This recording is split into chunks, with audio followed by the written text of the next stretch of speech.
नमस्ते, मैं इश्क आपका इस वीडियो में स्वागत करता हूँ। तो ये जो वीडियो है ये बहुत ही यूनिक टॉपिक के ऊपर है। हाँ, जैसा कि जो लोग मुझे इंस्टाग्राम पे फॉलो करते हैं उन्हें मालूम होगा कि मैंने अभी हाल ही में 595 का एनालिसिस लिया था क्यूब एक्सपर्ट द्वारा, जो क्यूब लेलो का है। कुणालोक भैया ने मेरा एनालिसिस किया था। तो उसमें जो है उन्होंने बहुत सारे मेजर पॉइंट्स बताए जो मुझे इम्प्रूव करने चाहिए थे, और मैं उन्हें इम्प्रूव करने के ऊपर लग चुका हूँ ऑलरेडी। हाँ, तो मैं उसी के बारे में बताने जा रहा हूँ कि क्या क्या उन्होंने मेजर पॉइंट बताए। हाँ, और क्या क्या चेंजेस आए हैं, और लास्ट में आप एक सॉल्व देख सकते हैं। और उसमें मैं दिखा रहा हूँ कि मतलब कि वो जो सॉल्व है उसमें आपको देखने मिलेगा कि बहुत सारे चेंजेस किए मैंने जो नॉर्मल सॉल्व में मैं करता था उससे।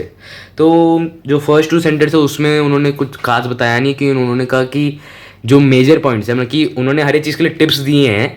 हाँ, पर इसमें बहुत प्रॉपरली डिफ्रेंशिएट किया गया है। जो 5 सॉल्व का एनालिसिस उस लिया गया था उसमें पाँचों के पाँचों सॉल्व्स में 2 पार्ट में करके एनालिसिस दिया गया कि सेंटर्स प्लस एजेस, मतलब कि टोटल सारे के सारे सेंटर्स, हाँ, और जो क्रॉस एजेस है वो, और लास्ट के 8 एजेस, और 3x3 स्टेज, ये 2 पार्ट में किया गया। मतलब कि सारे सेंटर्स और क्रॉस एज एक पार्ट, और दूसरा लास्ट 8 एजेस और 3x3 स्टेज। तो ये 2 पार्ट में हर एक सॉल्व का पाँचों सॉल्व का एनालिसिस किया गया है। तो उसमें उन्होंने बेसिकली यही कहा फर्स्ट टू सेंटर्स के लिए कि ज़्यादा कुछ इम्प्रूव करने का नहीं है, पर लोकेट वगैरह इम्प्रूव हो सकते हैं, और एटलीस्ट 2 बार कम से कम प्लान करके रखना चाहिए। तो ये जो चीज़ें हैं, हाँ, उन्होंने कही।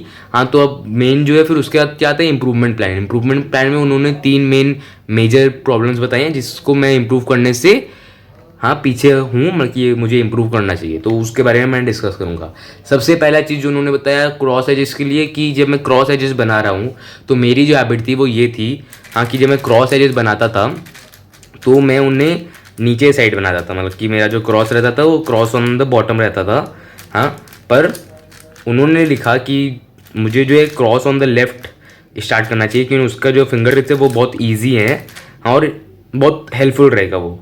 तो अब जैसे मैं ऐसे करता था कि ऐसे मैं एजेस बनाता था क्रॉस नीचे, तो वैसे।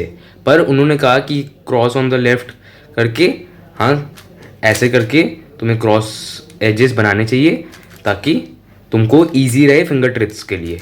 तो ये जो चीज़ है ये मैं बहुत पहले से ट्राई करने की कोशिश कर रहा था। हाँ, पर उसमें मुझे उतना सस्ते से नहीं मिल रहा था, इसलिए मैंने दिमाग नहीं लाया था। पर उन्होंने जब कहा उसके बाद से मैं क्रॉस ऑन द लेफ्ट ही कर रहा हूँ, तो अब वो थोड़ा इजी हो गया मेरे लिए। फिर जो लास्ट 4 सेंटर्स है उसके लिए उन्होंने कहा कि ज़्यादा एक्सेसिव स्लाइस मूव हो रहा है तो उसको थोड़ा रिड्यूस करने का ट्राई करो। हाँ, तो वो भी मैंने स्टार्ट कर दिया फोकस करना। अब जो मेन पार्ट आता है मेरा, जो सबसे मेन इंप्रूवमेंट एरिया था वो था लास्ट 8 एजेस। अब लास्ट 8 एजेस के पहले जो लास्ट क्रॉस है, जो उन्होंने मुझे कहा कि तुम्हें 8 to 9 सेकेंड्स लग रहे हैं लास्ट क्रॉस एज बनाने में, जो बहुत ज़्यादा है। हाँ, सॉरी, कैमरा देते। तो जो लास्ट एजेस हैं, हाँ, क्रॉस के जो लास्ट एज है उसमें बहुत ज़्यादा टाइम लग रहा था मुझे, क्योंकि मैं इसे बाहर निकालता था फिर सेंटर सेट करके फिर एंटर करता था। पर उन्होंने मुझे बोला कि ऐसा ज़रूरत नहीं है उतना करने का। उन्होंने 2 एल्गोरिथम किए। हाँ, कि अगर राइट साइड में तुम्हारा अगर वाइट फेस कर रहा है, जो भी क्रॉस कलर है वो तुमको फेस कर रहा है, तो राइट बॉटम स्लॉट को एम्प्टी रख के वो एल्गोरिथम लगा, और वो बिना तुम्हारे सेंटर्स को जैसे था वैसे का वैसे रख के इंसर्ट कर देगा। सेम चीज़ अगर बाइट तुम्हारे राइट साइड में है तो सामने वाला में कैसे इंसर्ट करते हैं वो भी बताया उन्होंने। तो ये जो है ये बहुत इजी टिप्स लगी मुझे, और ये बहुत हेल्पफुल भी साबित हो रही हैं। अब जो मेन पार्ट आता है वो है लास्ट 8 एजेस। हाँ, पहले मैं क्या करता था, सब सेंटर्स मैच कर करके करता था। हाँ, जिससे उन्होंने कहा कि थोड़ा ज़्यादा टाइम लग सकता है, ज़्यादा डिफरेंस नहीं आएगा पर थोड़ा ज़्यादा लगेगा। तो मैंने बोला कि जब उन्होंने कहा है तो मैं विदाउट सेंटर मैचिंग किए ही करता हूँ। तो 4 एजेस जो उन्होंने बताए तो एक एक करके ऊपर लाने, पर साइकिल होती है जिससे आप जब चेंज करते हैं तो जो एजेस आपके नीचे इजीली सॉल्व हो सकते हैं उसके पीछे नीचे ले आता हूँ। सो मैं देख सकता हूँ ये जो है इसके साथ मैच कर जाएगा, मैं ऐसे ले आया। सिमिलरली ऐसे करके मुझे करना है। तो इसमें थोड़ा थोड़ा टाइम लगेगा ऑब्वियसली, हाँ, कि ज़्यादा एक्सपीरियंस नहीं है मुझे अभी इसका, पर धीरे धीरे करके आ रहा है। फिर उसके बाद ऐसे करके कर लेना। फिर उसके बाद उन्होंने कहा कि ये जो एक एल्गोरिदम लगाया मैंने, R U prime R2 U prime फिर Y प्राइम, मतलब कि टर्न करना क्यूब को। तो ये जो है मैं ज़्यादा यूज़ नहीं कर रहा हूँ अभी, क्योंकि मुझे ईजी लगता है डायरेक्ट इंसर्ट करने का, पर मैं हैबिट में ढाल रहा हूँ अपने।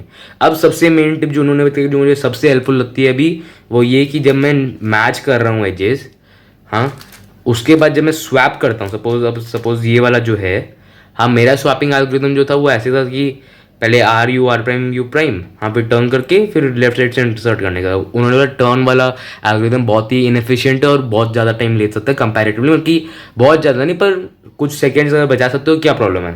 तो उन्होंने ये एक ईजी एल्गोरिथम दिया जो विदाउट क्यूब रोटेशन हो सकता है और ईजिली हो जाता है उससे, तो मैं वो यूज़ कर रहा हूँ, हाँ, और कंप्लीटली शिफ्ट कर चुका हूँ। और 3x3 स्टेज के लिए उन्होंने बोला कि जो है लोकेट थोड़ा वीक है, हाँ, तो थोड़ा ट्राई करो टर्निंग स्पीड कम करने का, जिससे फ़ायदा होगा। अब और एक चीज़, हाँ, उन्होंने मुझे ये भी बोला कि जो तुम्हारा लास्ट का यू पर्म एल्गोरिदम्स है, हाँ, कि यू है और यू बी, उसमें मैं क्या करता था, जो नॉर्मल हम लोग 3x3 के लिए स्टार्टिंग से यूज़ करते हैं एम मूव वाला, हाँ, तो मैं वही यूज़ करता था। पर उन्होंने बोला कि एम यू वाला 5x5 के लिए, बड़ा क्यूब के लिए बहुत रिस्की है, हाँ, और टाइम ज़्यादा ले सकता है, तो इसलिए तुम आर यू वाला लर्न कर लो। तो मैंने दोनों यू ए और यू बी आर यू वाला लर्न कर लिया है, हाँ, मतलब कि यू भी मुझे पहले से आता था, हाँ, पर यू ए भी मैंने उनके बोलने के बाद लर्न कर लिया। तो बेसिकली यही सब जो टिप्स उन्होंने दिए वो बहुत हेल्पफुल रहे हैं, हाँ, और बहुत सारी चीज़ें हैं जो अभी भी मुझे वर्कआउट करनी है, क्योंकि टाइम इम्प्रूवमेंट धीरे धीरे होगा और मुश्किल से मुझे अराउंड 10 दिन हुए हैं इसको अप्लाई करते हुए, तो इसलिए धीरे धीरे होगा इम्प्रूवमेंट। तो इसलिए अगर आप लोग सोच रहे हैं कोई भी क्यूब का प्रॉपर एनालिसिस लेने का, तो आप ज़रूर ले सकते हैं। मैं श्योरली बोलूँगा कि आपको लेना चाहिए, ताकि आप जो बाधाएं आ रही हैं, मतलब कि जो भी टॉपिक आ रहे हैं जिससे आप अटक जा रहे हैं कि पॉइंट पे, तो वो आप हटा सकेंगे और इजीली इंप्रूव कर पाएँ। और साथ ही अगर आपको बहुत सारे डाउट्स है जो आपको क्लियर कराने हैं, तो आप 1-on-1 प्राइवेट सेशन ले सकते हैं जो 1 आवर करेगा। तो दोनों का जो लिंक है वो डिस्क्रिप्शन में दिया हुआ है।